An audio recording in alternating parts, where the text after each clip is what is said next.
Denúncias de fraudes em urnas eletrônicas aparecem por todo o país. Em Guarulhos, na Grande São Paulo, um candidato a vereador nas últimas eleições reuniu 2,5 kg de documentos sobre a manipulação dessas máquinas.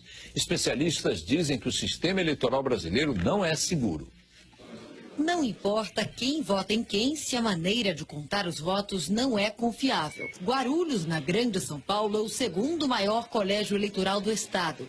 Aqui as pessoas também desconfiam das urnas eletrônicas. Coloquei o meu candidato, apareceu outro. Candidato a vereador na última eleição, Antônio pediu a anulação do resultado. Várias cidades do Brasil, onde os candidatos estão reclamando, eles estão sendo taxados de candidatos derrotados. Derrotado é o eleitor, que pensa que elegeu um candidato, quando na verdade ele está elegendo outro.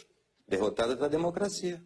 O contador decidiu mergulhar em documentos do próprio Tribunal Eleitoral e cruzar informações em 2004, quando ele também disputou as eleições municipais. Em 1 ano e 6 meses, reuniu 2,5 kg de denúncias. O equipamento é programado por cartões de memória chamados flashcards. Cada um abastece 100 máquinas, uma de cada vez. No caso de Guarulhos, no mesmo horário, foram programadas 3 urnas ao mesmo tempo, o que caracteriza a clonagem. Outro fato que chamou a atenção: 79.927 pessoas não votaram na cidade naquela eleição. 79.927 somaram brancos e nulos. 79.927 foi o número de eleitores que justificaram o voto em Guarulhos. A gente poderia concluir que essa probabilidade é impossível, ela é infinita, e o mais seguro nesse caso é que alguma coisa de errado aconteceu na definição desses 3 números iguais. A Justiça considerou as provas insuficientes. Especialista em direito eleitoral, esse advogado foi entrevistado por nossa equipe de reportagem sobre o caso 4 anos atrás. Não acreditava na possibilidade de fraude. Me desculpe da colocação que eu fiz há 4 anos atrás, porque hoje a minha impressão é muito diferente. Nesta última eleição, eu acompanhei muitas situações, muitos casos que me fizeram desconfiar fortemente de fraudes praticadas no procedimento relativo à justiça eleitoral e fraudes praticadas dentro da máquina eletrônica, alterando a votação recebida. O Jornal da Band mostrou a revolta dos moradores de Caxias, interior do Maranhão. Eles programam ela aí do jeito que eles querem. Em todo o país existem suspeitas. Se em todas as cidades praticamente eleitores reclamaram que não estava aparecendo a foto certa, alguma verificação deveria ter sido feita, alguma análise, algum testes, e isso a Justiça Eleitoral não tolera e não aceita. Em Itajaí, Santa Catarina, outro relatório levanta indícios de fraude. Em Nova Esperança, no Paraná, técnicos também registraram as suspeitas. E em Bragança Paulista, no interior de São Paulo, a desconfiança virou documento. 32 cidades do sul de Minas organizam um movimento que pede a transparência do voto eletrônico. O voto deveria ser impresso, é a opinião de boa parte dos especialistas. 2 contagens seriam possíveis, a do computador e a do papel. Hoje, no Brasil, não há como saber o resultado da apuração de cada urna. Se você for pedir uma recontagem numa urna eletrônica, qualquer urna que for, ela vai te dar só a totalização. Outra crítica é o acúmulo de poderes do sistema eleitoral brasileiro, que compra, programa e distribui as urnas eletrônicas, verifica todas as etapas do processo, é responsável por definir as regras da fiscalização e também por se fiscalizar. Não pode ser a fiscalização regulamentada pelo fiscalizado. É eles que nos dizem, eu sou fiscal de partido, eles que nos dizem o que eu posso fiscalizar. Eu não posso, eu falo, eu quero ver isso, eles dizem, não, isso não pode, isso não está na lei. Eles que escrevem a lei.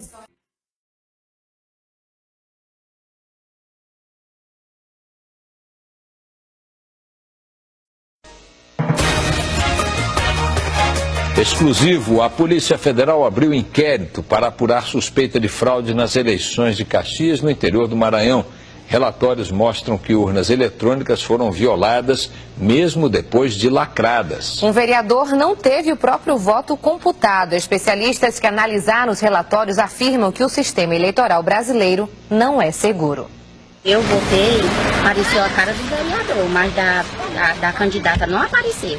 E eu disse assim, eu digo, olha, não está aparecendo a candidata aqui não, já está votado. Eu disse, eu vou votar de novo. Não, já está votado. Fico muito raiva porque você vai votar com a sinceridade, com honestidade, tá vendo? E não acontece a honestidade que você está fazendo. É o que pensa boa parte do povo de Caxias, cidade no interior do Maranhão, a 370 quilômetros da capital, São Luís, quase na divisa com o Piauí. Este candidato a vereador teve 168 votos na última eleição, mas na quarta zona da sexta sessão eleitoral, nenhum.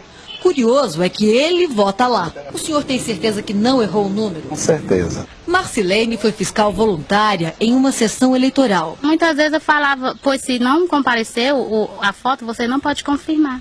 E a pessoa às vezes não confirmava, voltava sem votar, entendeu? E outras confirmava e não sabia quem era. E os mesários? Isso que eu falei, ele só dizia, você votou no número certo? Votei, pois então confirma. Quando saiu o resultado, o espanto. Em casa, 15 pessoas votaram em uma mesma vereadora, mas a candidata da família não recebeu um voto sequer.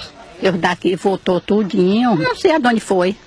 Em regiões mais afastadas das grandes capitais, a situação é parecida. Muita gente desconfia do destino do voto. A dificuldade é ir além da suspeita. O sistema eleitoral brasileiro é baseado em ciência e tecnologia, bem distante da realidade de quem vive aqui.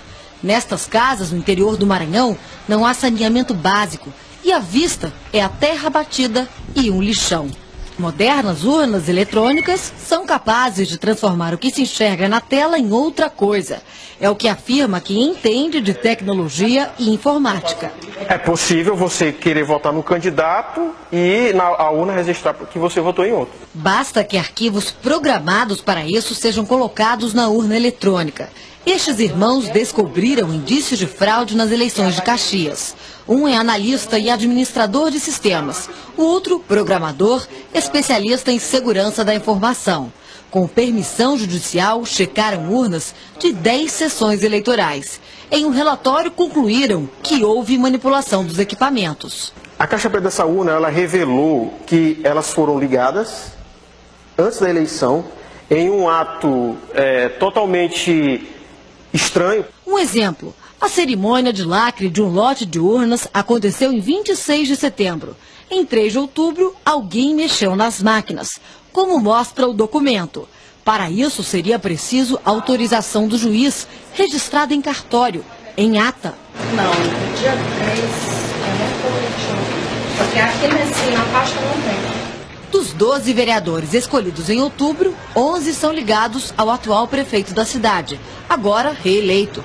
Procuramos saber a opinião deles sobre as possíveis fraudes.